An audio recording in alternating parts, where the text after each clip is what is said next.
बोलिए सचिनंदन गौर हरि सरकार की जय। एकादशी महारानी की जय। आज कौन सी एकादशी है भैया? आज मोक्षदा एकादशी है। आज के दिन भगवान ने गीता जी का वर्णन किया था, अर्जुन के लिए सुनाया था, और शास्त्र के आधार पर अपन पूरे विश्व को, सभी लोगों को बता रहे हैं। पद्म पुराण के आधार पर आप ब्राह्मण देवता हैं अभय तिवारी जी, आप पद्म पुराण धारण किए हैं। पद्म पुराण में एक प्रसंग निकलता है, भगवान विष्णु और ब्राह्मण के बीच में एक चर्चा चल रही है। तो ये चर्चा यहाँ से प्रारंभ करते हैं कि ब्राह्मण अच्छी स्त्रियों के विषय में जानकारी लेने चाहते हैं, तो भगवान वर्णन कर रहे हैं, क्या कर रहे हैं सुनाइएगा प्रभु जी। श्री बिहारी राजा सरकार की माइक जय। अच्छी से लगा दो, पास करो। माइक यहाँ को रखो ऐसा, हाँ अब अच्छी से दिखेगा ना। ये लो चश्मा।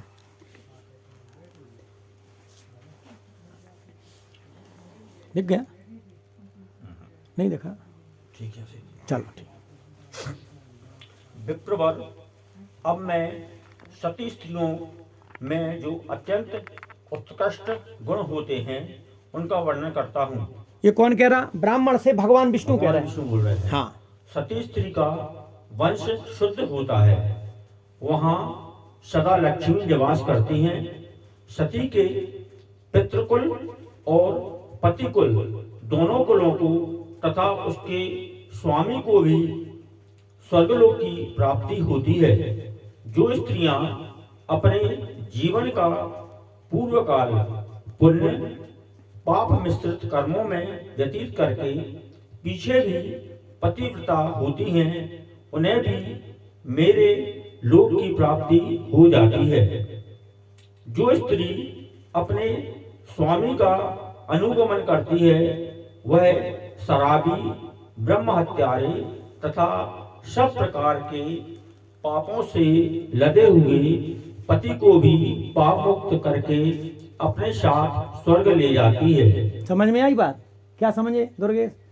यदि पति शराबी भी है ना, ब्रह्म हत्यारा भी है, किसी प्रकार के पाप की है वो पत्नी अच्छी है, यदि धार्मिक है, नियम से चलती है, एकादशी व्रत करती है, प्याले सुनी खाती है, और भले ही वो घर बारों का खा रहा हो, तो वो एक पतिव्रता, वो अपने पति के अलावा कहीं भी नहीं सोचती, कोई गलत काम नहीं करती है, तो वो पत्नी उस पति को भी तार देती है, 21 पीढ़ी उसकी और 21 अपनी।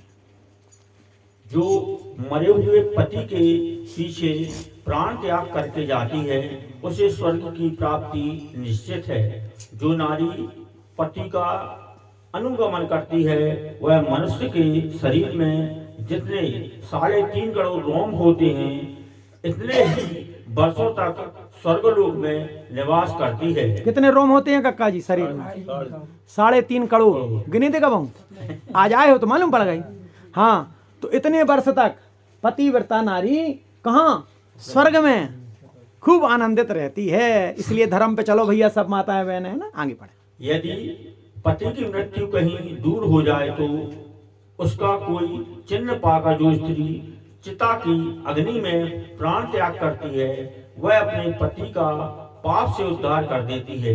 जो स्त्री पतिव्रता होती है उसे चाहिए कि यदि पति की मृत्यु परदेश में हो जाए तो उसका कोई चिन्ह प्राप्त करे और उसे ही ले अग्नि में शयन करके स्वर्गलोक की यात्रा करे। सुनो कितनी अच्छी बात है।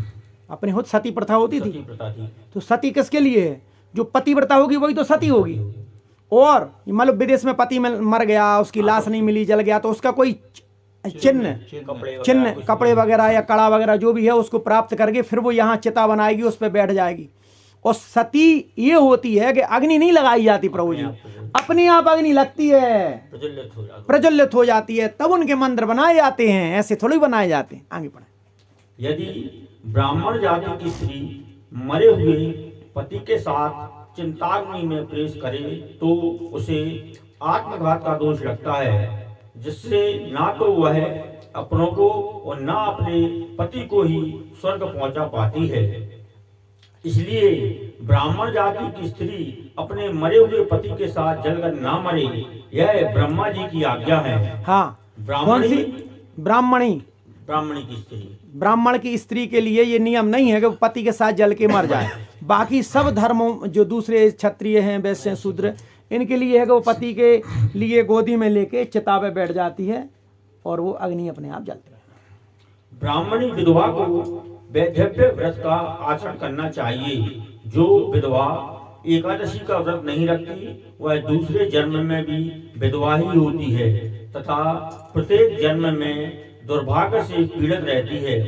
मछली मांस खाने और व्रत न करने से वह चिरकाल तक नरक में रहकर फिर कुत्ते की योनि में जन्म लेती है।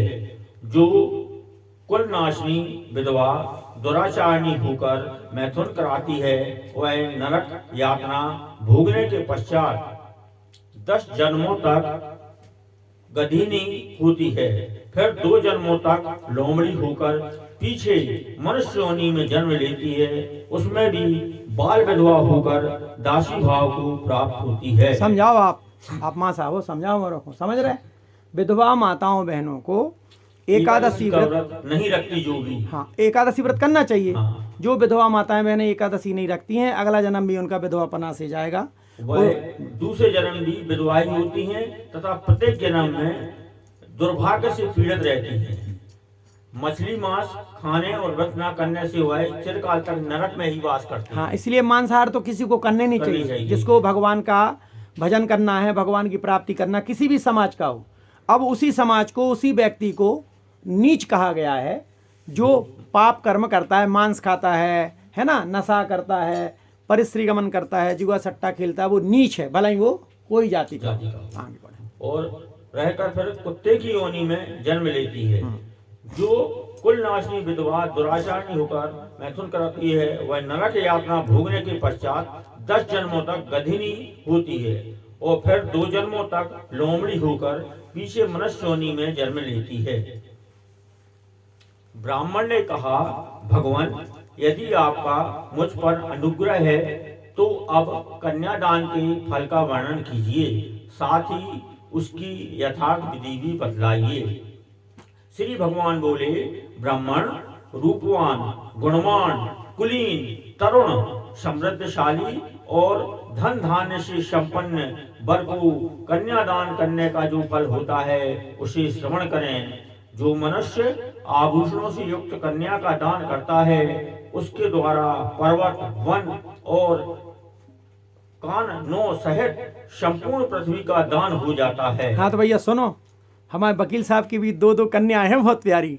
इनके लिए भी कन्यादान का शुभ अवसर आने वाला है और ईश्वर करे उन बेटियों को अच्छे से अच्छा वर मिले। हमारे देखो विश्वकर्मा जी मुस्किया रहे, इनकी भी एक बेटी थी। इन लोगों ने भी बहुत अच्छा एकादशी व्रत किया और एकादशी महारानी की कृपा बरसी, प्रभु जी नहीं बरसी।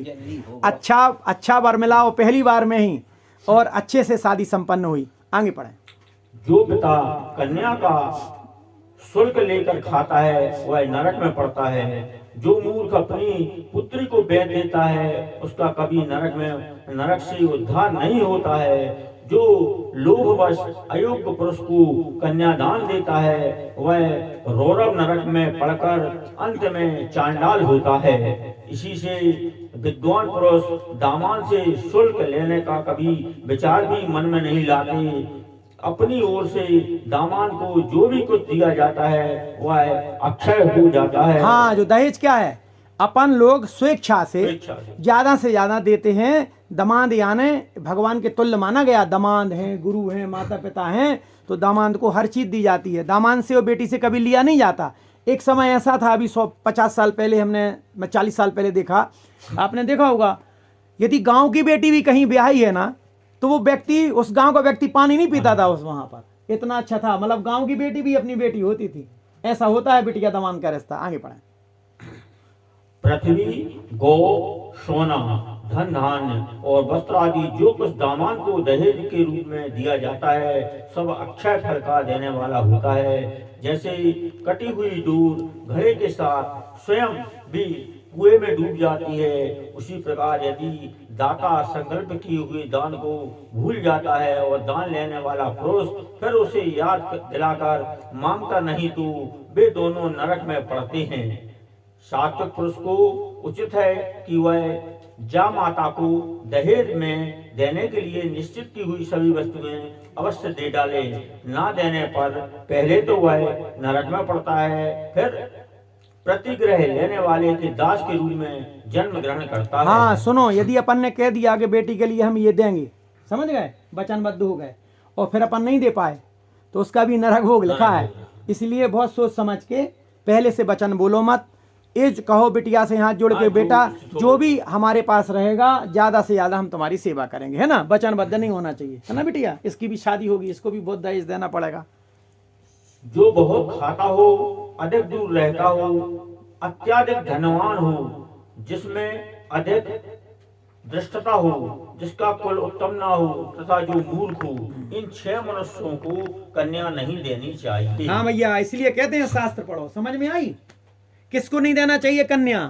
अपनी बेटी का विवाह किसके साथ नहीं करना जो चाहिए? अधिक खाता हो, ये 6 प्रकार के आदमी हैं, पढ़ो। जो अधिक खाता हो, हाँ जो अधिक दूर रहता हो, अत्याधिक धनवान हो, हाँ जिसमें अधिक दृष्टता हो, हाँ, दुष्ट हो जो, हाँ, जिसका कुल उत्तम ना हो, तथा जो मूर्ख हो। मूर्ख हो, शास्त्र ये कहते हैं। हाँ इसी प्रकार अति वृद्ध, अत्यंत दीन, रोगी, अति निकट रहने वाले, अत्यंत क्रोधी और असंतुष्ट, इन 6 व्यक्तियों को भी कन्यादान नहीं करना हाँ, चाहिए। 6 दूनी 12 हो गए। 12 हो गए। 6 व्यक्ति जो असंतुष्ट, जैसे अपन ने भैया तुमने कही हम 2 व्हीलर दे दी, ब्याह के बाद मोनी को भगा दो, के जाओ 4 व्हीलर लेके आओ, असंतुष्ट, तो वहां फिर जल्दी पल्दी छोड़ छुट्टी कराओ भैया, तलाक का विधान है। अब शास्त्रों में नहीं है हमारे तलाक का विधान, पर वर्तमान में जो चल रहा है कि यदि गलत व्यक्ति मिल जाए तो उसके साथ भी जीवन निर्वाह करना उचित नहीं। आगे बढ़े। इन्हें कन्या देकर मनुष्य नरक में पड़ता है। धन के लोभ से या सम्मान मिलने की आशा से जो कन्या देता है, या एक कन्या दिखाकर दूसरे का विवाह कर देता है, वह भी नरककामी होता है। जो प्रतिदिन इस परम उत्तम पुण्यमय उपाख्यान का श्रवण करता है, उसके जन्म जन्म के पाप नष्ट हो जाते हैं। ये किसने बताया? ये स्वयं नारायण बता रहे हैं, भगवान स्वयं बता रहे ब्राह्मण देवता को। अब भगवान बता रहे हैं तो अपन को चलना चाहिए। आइए, आज एकादशी का दिन है, शास्त्रों का अध्ययन करते हुए अपन कीर्तन करते हैं। बोलो एकादशी महारानी।